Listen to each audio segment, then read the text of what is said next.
Hi, everyone, and welcome to the Netgain webinar series. Today's topic dives headfirst into one of the top cybersecurity risks that firms are facing today, and that is phishing. Before we jump in, I wanted to quickly go over a few housekeeping items for today's session. First, I always encourage you to use the chat box in the sidebar to ask any questions throughout the webinar, much like many of you did when we were seeing where everybody was joining us from today. As far as the format for the next 60 minutes, we'll have a 50-minute or so discussion, but we'll make sure that we save some time for questions at the end. So make sure you send your questions in throughout the presentation. If it makes sense for us to jump in and address those right away or ask those right away, we can certainly do that. So make sure you just use that box there to do so. I know everyone always asks, so yes, we are recording this webinar, and we'll make sure to send it to you after so you can review it and look back to some of the conversation and topics that we talked about today. I know there's a lot of screenshots and items that you might be able to reference later. So you'll get that in the next couple of days or so once the recording is complete. And then finally, not all of the strategies and techniques that we discuss here today will be the best option for your organization, especially when it comes to phishing and cybersecurity. So always check with your IT team or your IT partner first before implementing any of these strategies that we talk about.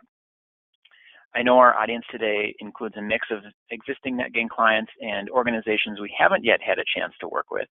So for those of you who aren't familiar with us at Netgain, we're a niche IT company that specializes in helping CPA and accounting firms lower their IT costs, improve efficiencies to protect their firm, and more.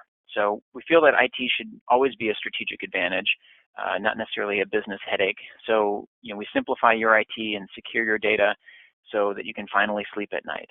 We hear that a lot from the clients that we work with. So whether you have an entire IT infrastructure in-house and you just need a managed services provider, or you'd like to begin the process of migrating to a zero hardware model and run completely in the cloud, or I guess if you're even already running in the cloud and looking for a service provider dedicated to your specialty that really focuses around strong user support, we help organizations of all sizes, whether it's a CPA firm, wealth advisory firm, et cetera, turn IT into a strategic advantage so that everybody can achieve their business objectives. We're joined today by Bill Sorensen, Netgain's FinTech Cloud expert, and Chris Tufto, our Chief Revenue Officer here at Netgain. Bill is a FinTech cloud computing expert. He brings over 25 years of IT experience, with 18 of those years focused on cloud computing and cybersecurity leadership. Bill's focus has always been on delivering customer-focused solutions to markets where compliance and cybersecurity is a key requirement. Bill's able to match technology solutions, whatever that is, the best solution is to specific customers and industry requirements. He does a lot of speaking to all organizations of all different sizes and shapes, from the most technical users all the way up to the C-suite. His broad customer experience then also allows him to add value to the ongoing partnership that we have at Netgain with our clients. And then Chris Tufto is a longtime cloud solutions professional. Like I said, he's the Chief Revenue Officer here at Netgain, and he's responsible for bringing Netgain's services and solutions to financial services firms of all shapes and sizes that are looking to move to the cloud. My name's Phil Woken. I'm the Director of Marketing here at Netgain. I'll serve as the MC for today's presentation. I'll rejoin later as we wrap up or interject in the middle of the presentation if there are some questions we need to address first. So in the meantime, I will pass it off to Bill and Chris to take us through today's material. So guys, over to you. Thank you, Phil. And I want to first of all say thanks to everybody who's taken time out of the day to attend today. We've got a lot of great material to cover here, and let me just go over our agenda here, Bill, and then we can jump into it. We're going to talk about obviously social engineering and phishing descriptions first. Go through some current attacks and what the impacts of those attacks are and why this is happening. Then we'll jump into overall cybersecurity as far as what you can do. And then we'll talk a little bit about at the end of Netgain's solution and why we think we're an ideal partner for you. And then just some next steps. So that's our agenda, and we can jump in. Hey, Chris. Hope you're doing well. Thanks everybody for making time again today. We really appreciate the very large turnout.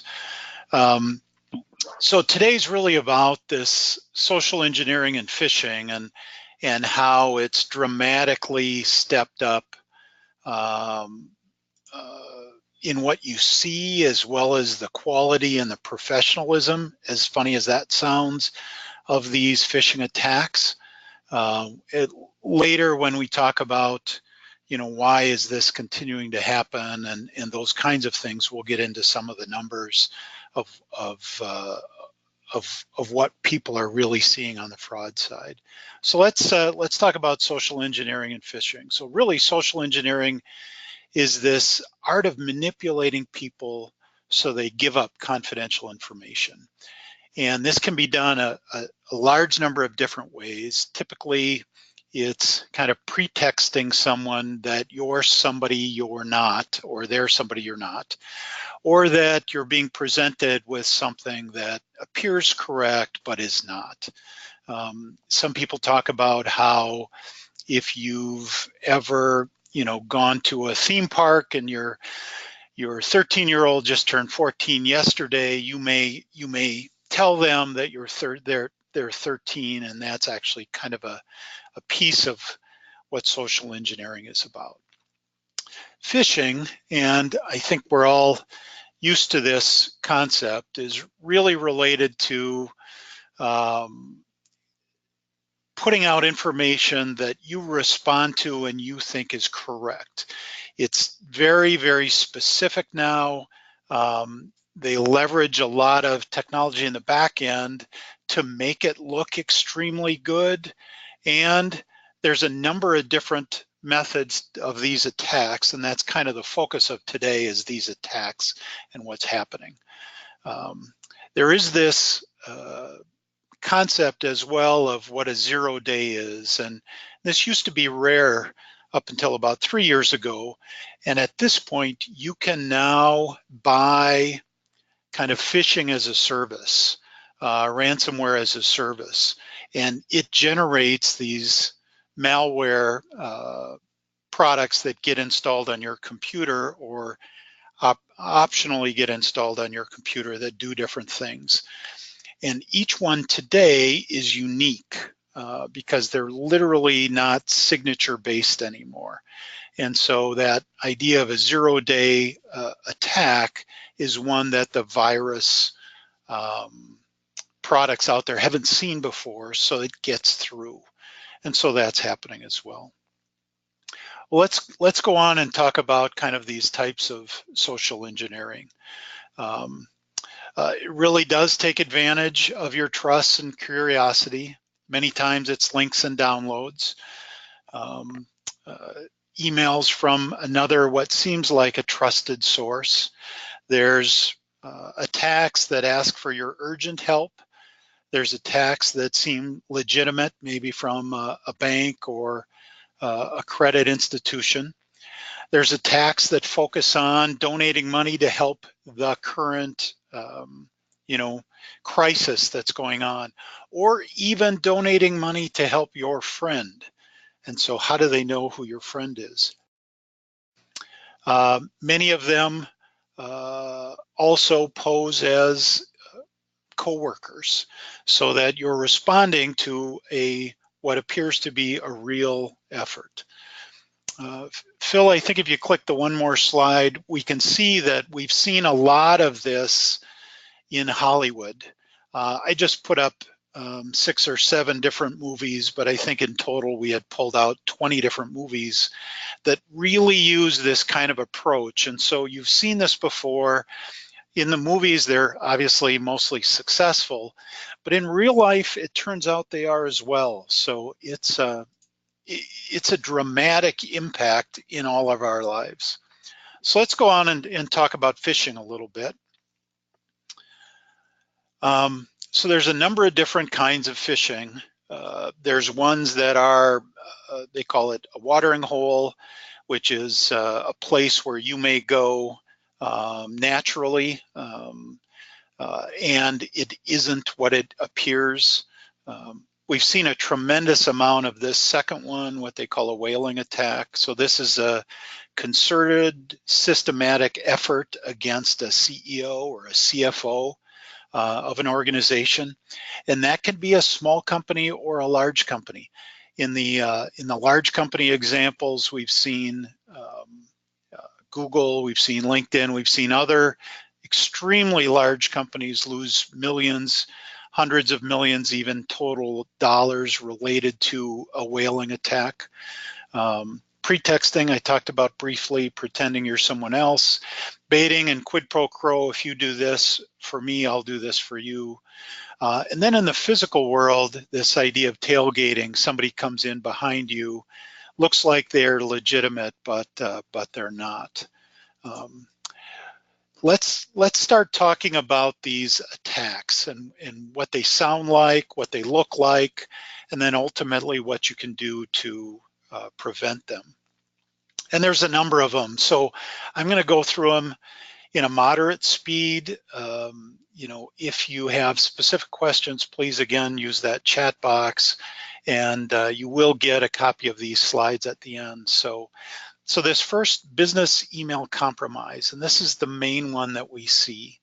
It's a scam targeting companies specifically focused on wire transfers. The large ones are wire transfers for suppliers abroad. So complicated vendor relationships with maybe different language than you're used to. They're focused on tricking employees and executives. What we see a lot of now is this bogus invoice scheme, and it's extremely successful. So the way somebody approaches this is they work hard, and it's typically, again, it's not the 13, 14-year-olds in your basement that are doing these.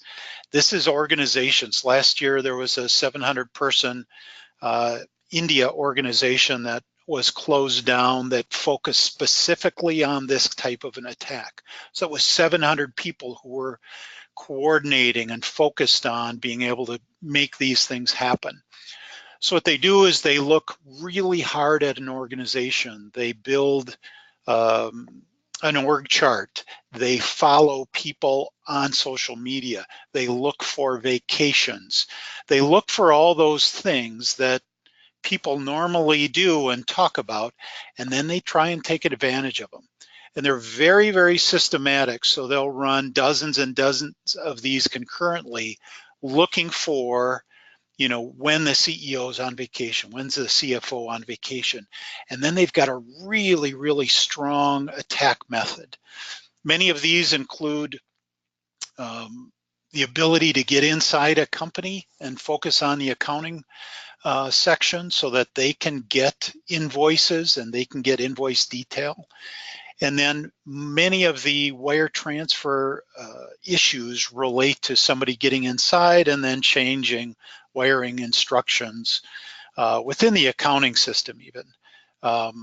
The simple and straightforward way is mimicking an invoice that's due and past due, angry voice on the phone trying to get accounts payable to make that payment, and then being very, very close name-wise to another vendor. So these are significant. Best way to stop these attacks are really strong validation of wire transfers, really strong control mechanisms around the accounting packages, and processes where over a certain dollar amount, you've got to have somebody else's eyes on it.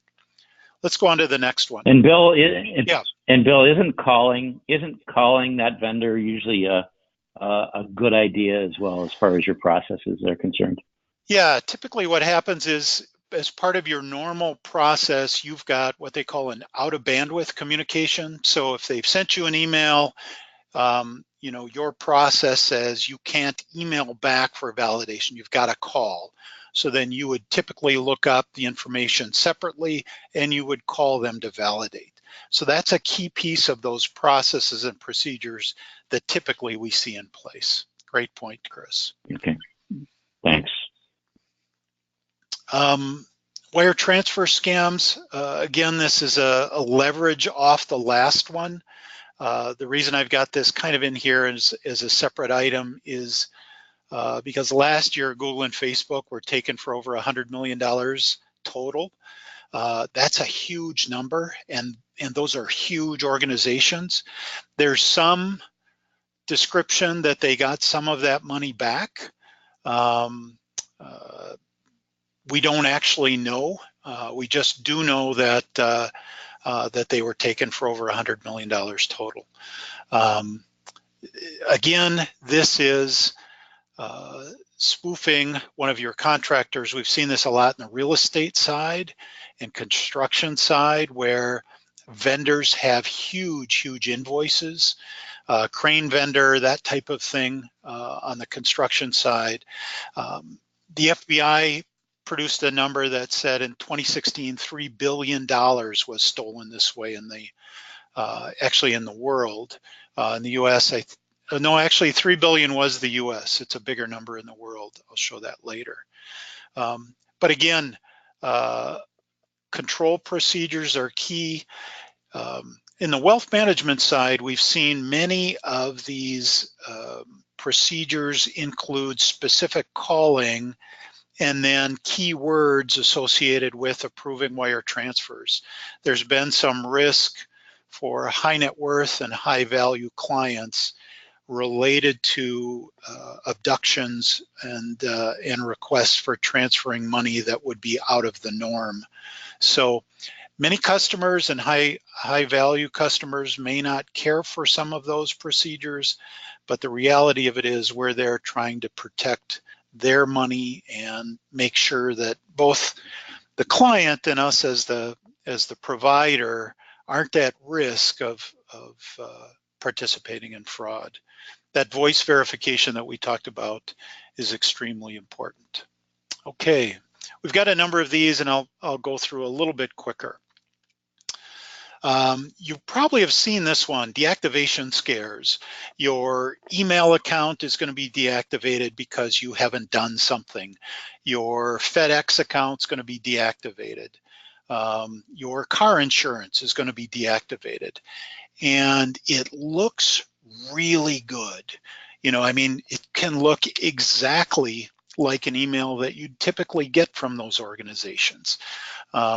When you move your mouse over the URLs, they're typically the small little ones, and so you know there's a lot of that out there. So you don't really know is it accurate or not. The key thing here is to just go to that organization in a new browser window by yourself. So if it's Chase, go to chase.com, type that in.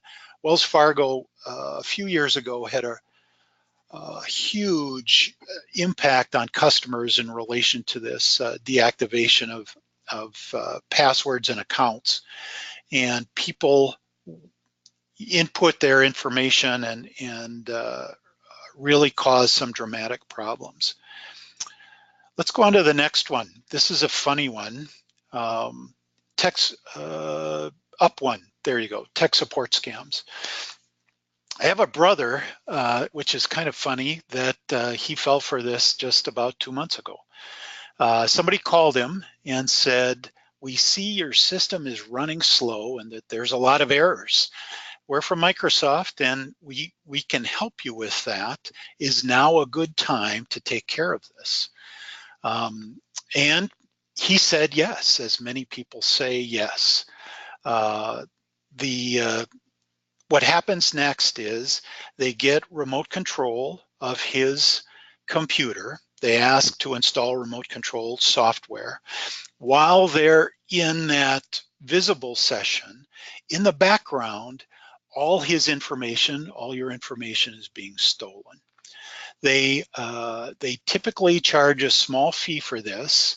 They may try your credit card, but it won't work. So then they'll do an ACH to your bank. So bank account number and routing and transit number. And then they'll charge you that amount that they said. But the reality of it is they've now stolen all your information within that PC, because when they were on the PC, your PC thought they were you with this remote control. Microsoft never will call you. These people will never call you. This is always a scam. In the case with this brother of mine, they even gave him an 800 number and had him call back. Well, they called directly back. I think his was in the Philippines, ultimately, when we dug in and looked for it. So never, ever, ever give someone remote control of your PC unless you know who they are. Let's go on to the next one. Phil, let's go on to the next one.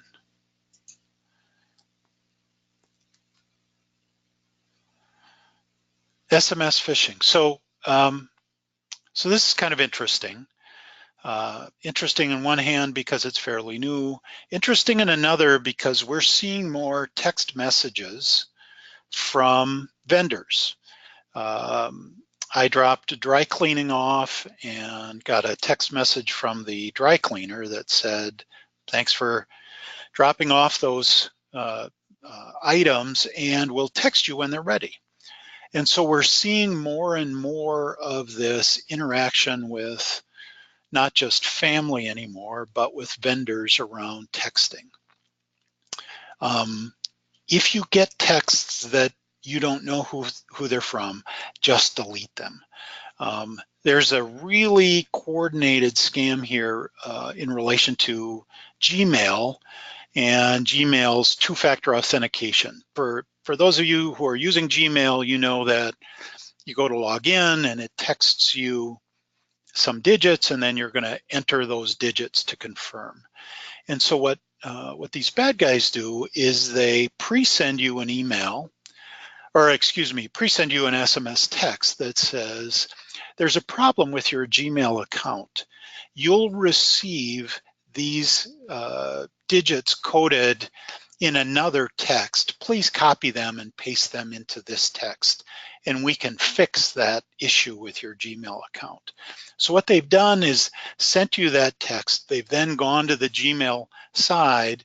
They have your ID and password from some other mechanism. And so when they enter that, it generates a confirmation number request that sends you. People then get that other number, they paste it in, and somebody's now got complete control of your account. So in these situations, and we're going to see a lot more of this because they're successful with individuals. In these situations, you don't know who the text is from, delete the text, don't be curious. My father-in-law got one of these, and he's a very curious guy, and he's got time on his hands. He's a retired gentleman, and so he kind of texted back and forth. He then called the phone number, and by the end, he didn't expose much, but just delete them. It's just not worth it. The next one's kind of funny as well. And Chris, I don't know if you're seeing this as well. Are you getting quite a bit of kind of caller ID numbers that come in that look like they're local for you? Yeah, all the time. And the thing that's amazing to me is they keep changing their number, and right. And so I keep blocking it, and I go through this, circular effort, but they never stop. And they'll never use the same number twice. And these aren't real numbers. The way it works is, as part of a phone call, you can systematically send a caller ID number. When we use our cell phones, that number is sent automatically. You can download a app from the Apple iPhone store that allows you to send any caller ID as part of your call. So you can there's even an app for it. So what they've done is they've just systematically changed the way they do calling. So instead of having that number come from an 800 number that you're going to ignore, the first 6 digits of the numbers are the exact same as yours. So the concept is that it's curious. You may answer it. if you don't answer it and you call it back, that person for sure did not call you. You know, feel free on many of these, and it's a typical approach is if they're a number you don't know, they'll leave a voicemail if it's important. If it's not, then most likely it was one of these. There's a crazy thing that's happened called swatting, and this is a real deal, and it's happening to more famous people in local areas. So a council person, a mayor, those kinds of things. And what happens is somebody is using that mayor's phone number and calling 911. And they're saying that, you know, somebody in the house has taken hostages and they've gotten to a phone and they've made this call, and you know, people are going to kill them in the house. And this is happening quite a bit, and police agencies are on the lookout for this. What ultimately happens is that phone call then is hung up. Obviously, the call wasn't made from that house. What happens is the local police department literally takes it seriously and shows up and storms the house. This has happened time and time and time again in it's actually even key cities where these attacks then happen to people. Nobody's been killed yet, but the direction is sure that, you know, something will happen here as the police kick down someone's door. So be extremely cautious around these kinds of things. I don't know, Chris, had you heard that before? That was an interesting one that's been new this year.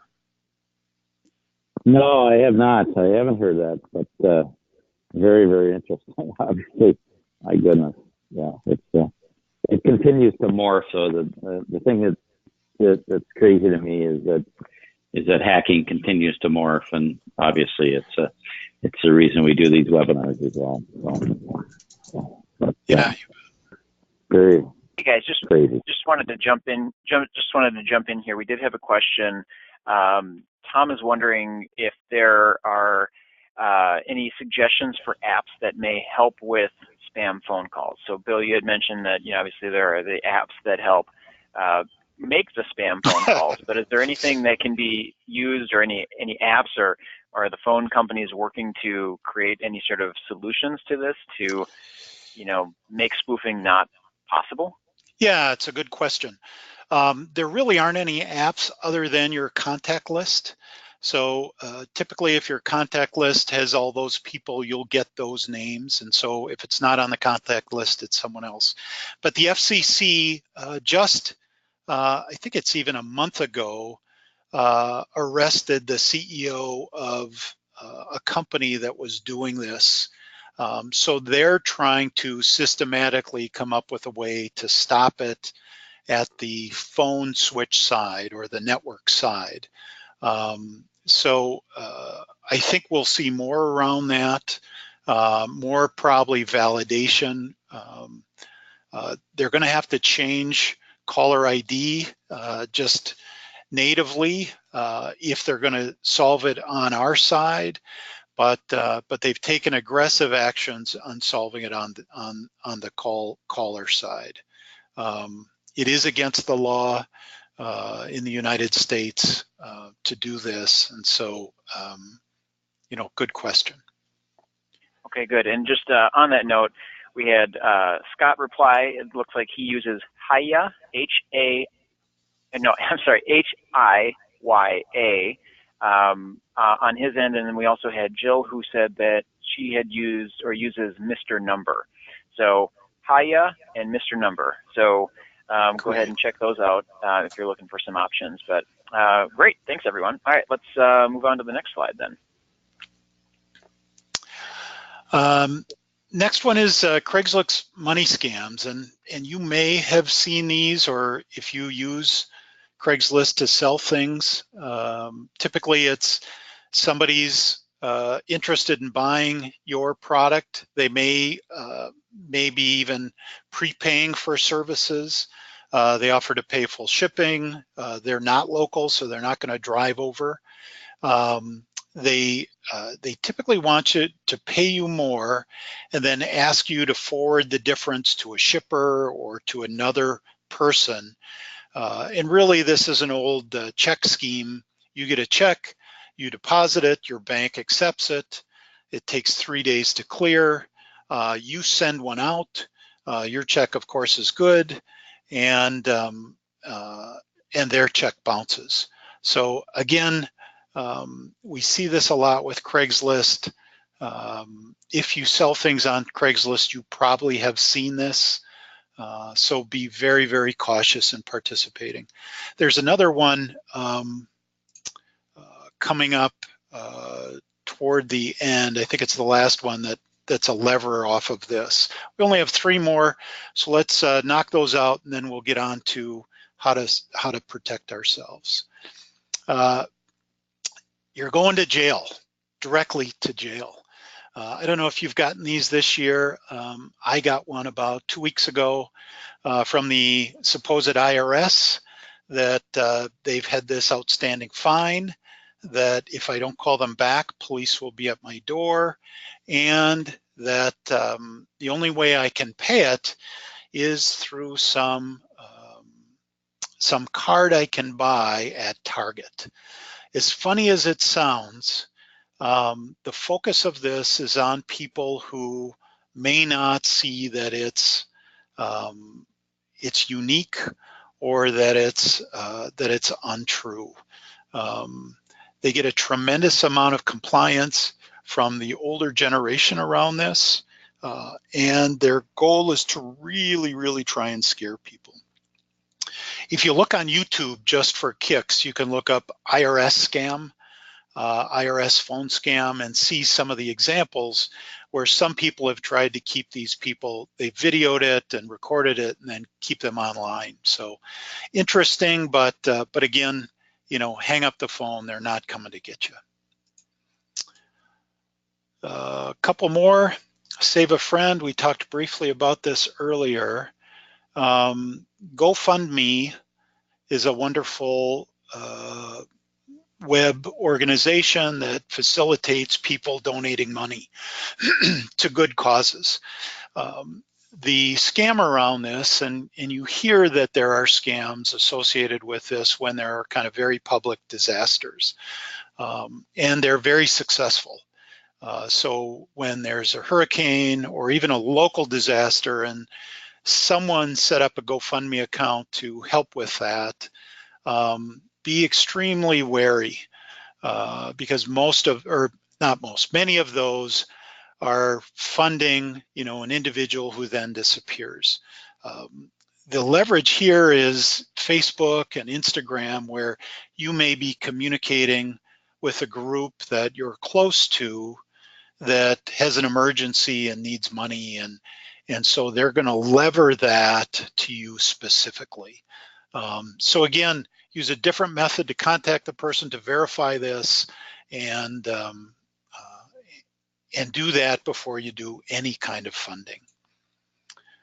Okay, this is the last attack that we're going to talk about today, and this is work mules. In the old days, money laundering in this country and others was done via a lot of other financial instruments, money orders, that type of thing, and they take cash, buy a huge amount of money orders, and then have individual small groups be these mules that would then go get those cashed.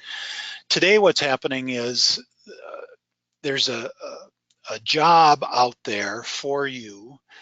Typically, they focus on retired groups, and this is a job you can do from home.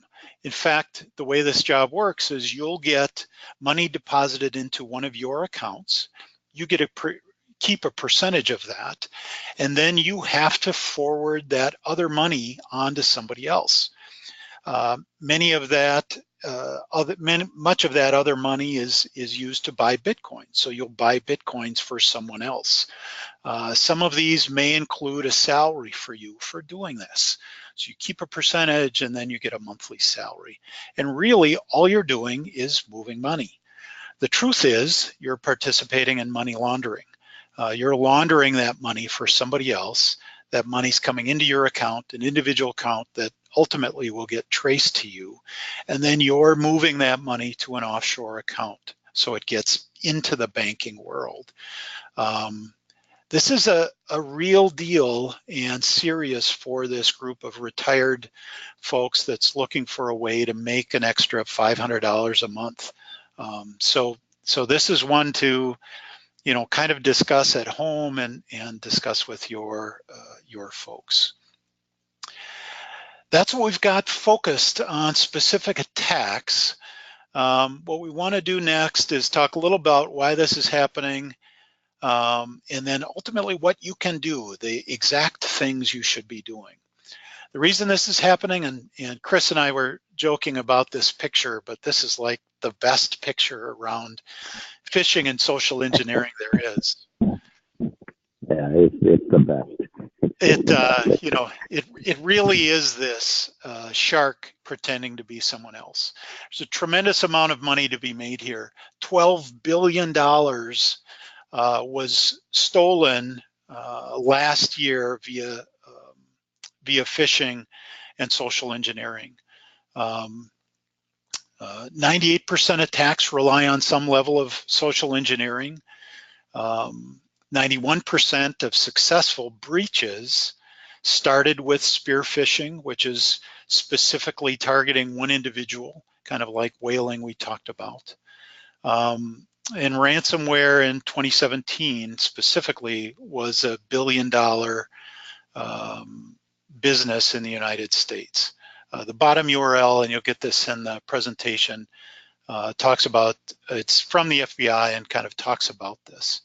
The interesting thing is, even if you institute systematic phishing within your organization, in other words, you buy an outside service that will send phishing emails to employees, 17% of employees, even after training, even after consistent, systematic phishing by the company, will still click on these.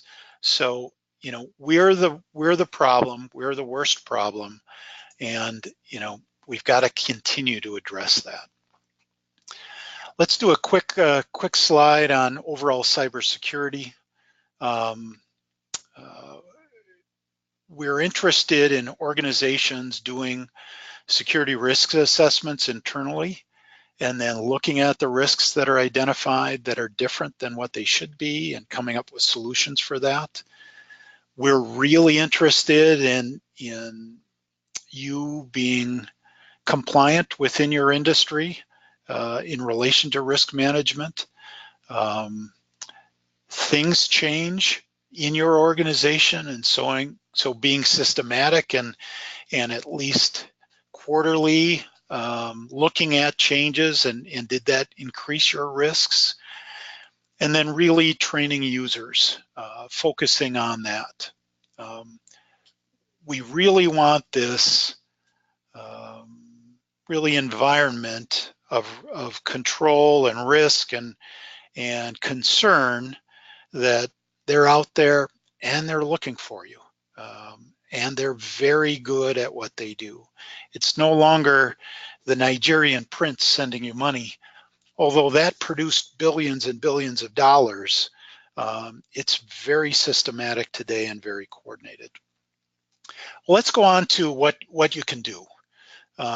There's a great organization out there called KnowBe4 that one of their services is this phishing, recurring phishing email service that you can sign up for. So that's something to take a look at.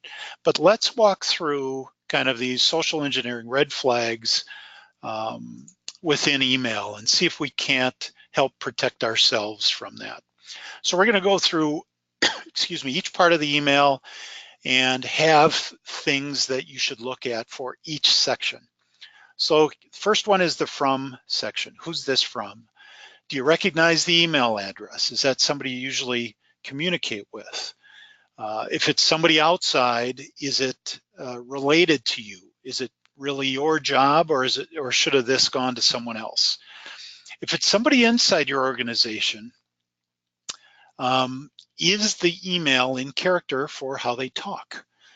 We had an example of somebody who got systematically phished really hard and almost successful, but the CFO always signed his emails with a certain salutation. And so these key emails didn't include that, and somebody caught that.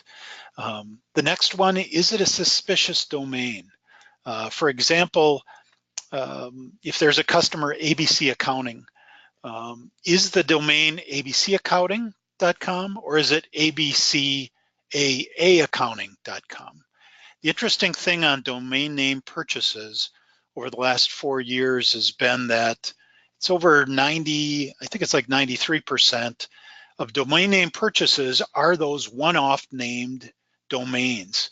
So if you're visa.com, somebody else bought visa with 2a's.com and is using that. So that's something to look at.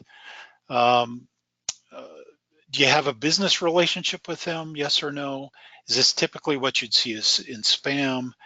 And then that embedded hyperlink or attachment. We'll talk about attachments a little bit more next or coming up, but is that something that's appropriate for you? And again, we want you to have a lot of focus on this. Let's go on to the next one. So the to, is it to you personally? Were you CC'd on it instead of to you? Is there a different mix of people? Was it more than one that got this? So take a look at that. Next is the hyperlinks. And here what we want you to do is two things. We want you to visibly look at it, and when you move your mouse over that hyperlink, does it change? Is it a different link? Also, is it misspelled? Again, here's where we've seen that happen, where there's an extra letter pushed inside that, that URL. Next, let's look at date.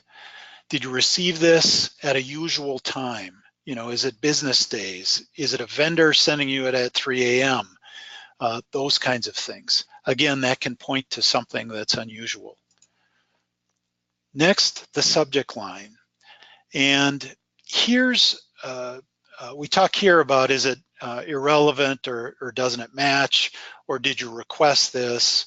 But here's where a lot of thought goes into these campaigns, and they're really good at getting you to think that it's a real subject line. So if nothing else has shown up, you know, take a look at that subject line and does it make sense? Second to the last is really these attachments.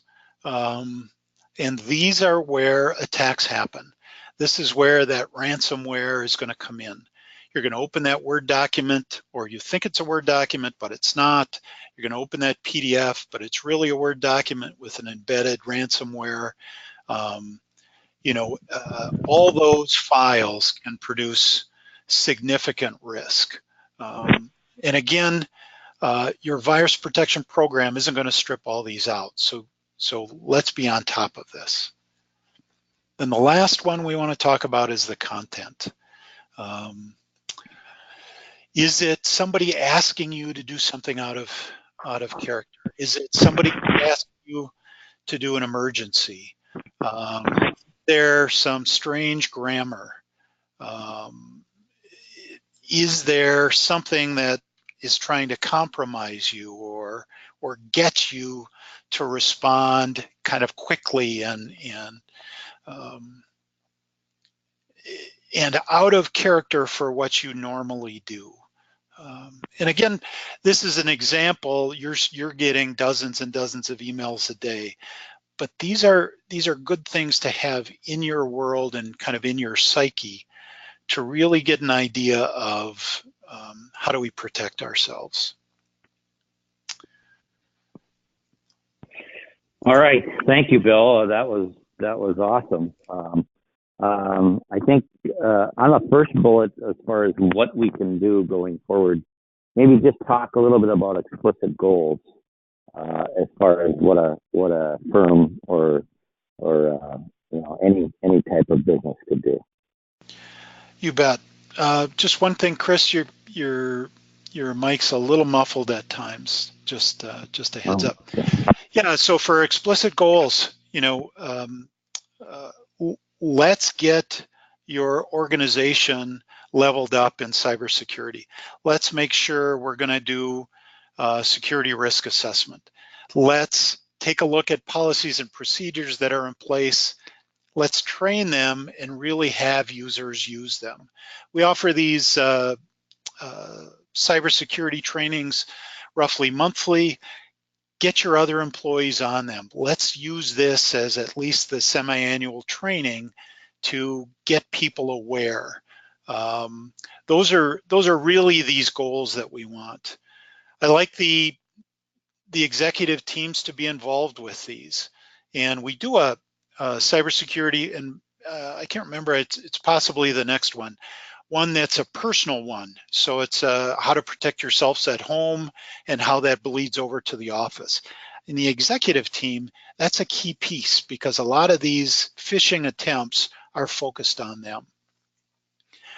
Yeah, I think as far as shaping behaviors with training, I believe it was Gartner that just recently said that 90% of hacks going forward are now employee mistakes. So I think obviously training is now just so important as far as employees are concerned. It really is. We've really up-leveled the technology over the last decade to really help with that, and now it's really us, the employees. Yeah, and then I think we always say use two-factor authentication. Obviously, in the RA world, wealth management, you have to use it. It's a requirement. And then I think obviously policies and procedures are so important, and we can't say enough as far as about training. And then I think always look into know before as far as a phishing program is concerned. And next slide, please. Go ahead, Bill. No, I was just going to say that's exactly it. It's worth a look. And Netgain solution, we believe that we're absolutely great solution from a cybersecurity perspective. We put your IT environment in Azure. Microsoft has just spent billions and billions of dollars on their Azure facilities as far as cybersecurity is concerned. We believe in employee training, and that's why we have monthly cybersecurity webinars. We have other products too, like security risk assessments that we can do for you as well, and basically our industry focus as far as both CPA and accounting and RIA and wealth management. And Bill, anything to add on that piece? No, I think that's we really are focused on compliance worlds, and that includes healthcare, and these series of webinars is really focused on you, the individual, and really getting you aware and reluctant to do something that somebody's demanding of you. Social engineering is really, really good. Again, we'll do a little different update next month, but there's some fantastic examples out there where it's really tough to not fall for it. So being aware is key.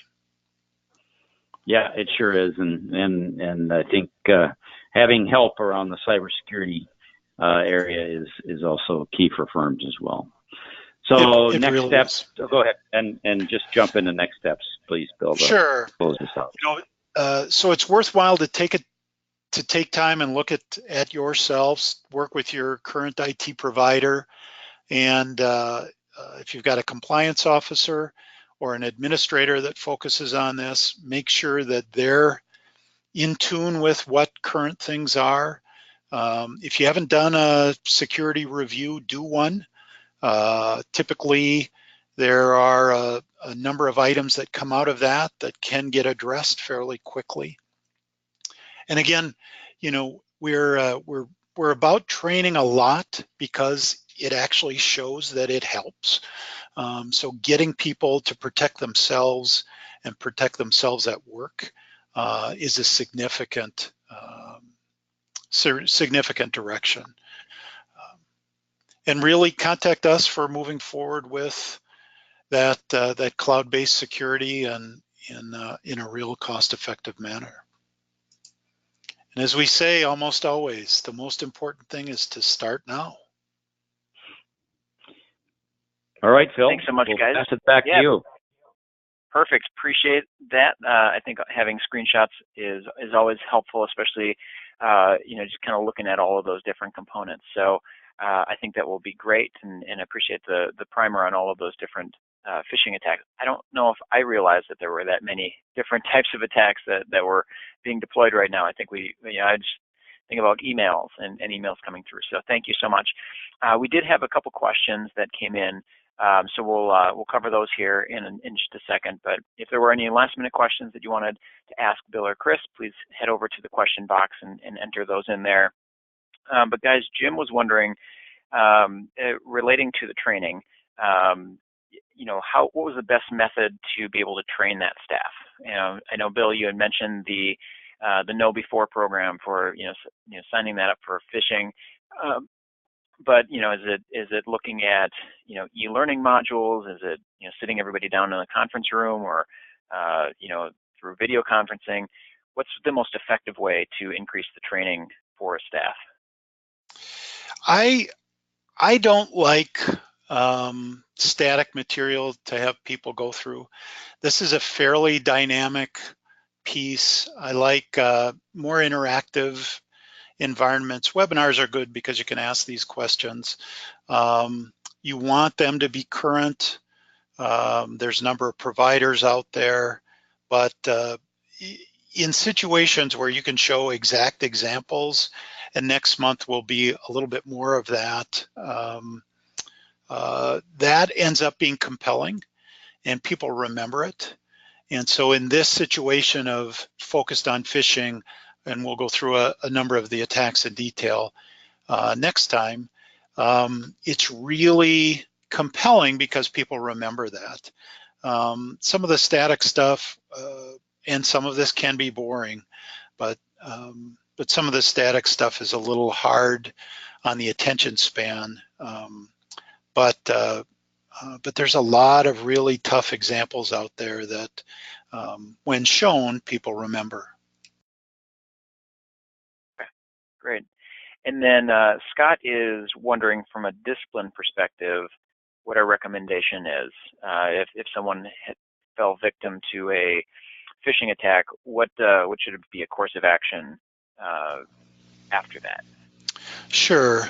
Most organizations should have what they call an incident response plan in place. If you don't, you can ask us for a templated version of one, or we'll point you to somewhere where there's some approved ones for your industry.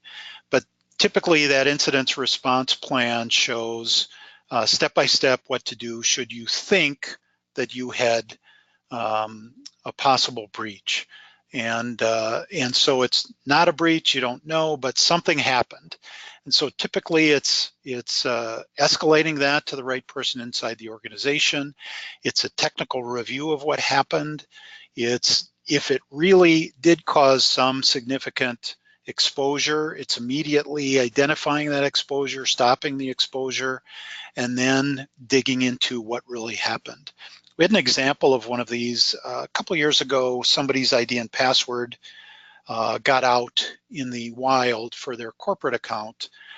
They happened to be the controller of the organization. And so somebody sent 2 emails as them. And those emails were somewhat innocuous, so weren't a risk ultimately in and of themselves. But during that incident response process, we looked at the exposure.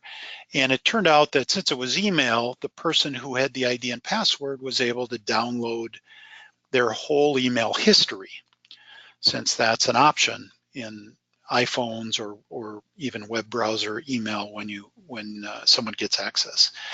And so the organization looked through the controller's email history, including deleted items, and saw reports about customers, customer details, client details, financials. And so the breach went from, oh, 2 emails were sent, to an extremely significant public exposure risk. And so really, really tough on the organization. So it's good to get those pieces in place, and then it's good to do a walkthrough, kind of that table talk of what would happen if. All right, perfect. Great, thanks so much. Well, it looks like that brings us right up to time. We have a few smaller questions that we'll maybe address privately with some people that are looking for a little bit more information. But otherwise, as a reminder, we'll be emailing everyone in the next couple of days with the link to the on-demand replay of this webinar. So you'll be able to go through everything again and catch up on all of those different types of attacks, look at the phishing infographic, get some of the links that Bill and Chris had mentioned. So you'll be able to do all of that. In the meantime, if you do have any additional questions, Bill and Chris's contact information is up on the screen there, so feel free to reach out to them there. And we also create a lot of blog and ebook content around cybersecurity as well too. It's just such a popular topic and so it's such an important topic to so many of today's firms. So you can always check out our resource areas on our website. So you can go to netgaincloud.com/blog or netgaincloud.com/resources as well for more information. Bill and Chris, I want to thank you for your time today to talk about cybersecurity. I know I pulled you both away from some other events, so thank you for carving out some time today. Most importantly, thanks to all of you for joining us as well. We'll go ahead and see you next time. Thank you, Phil.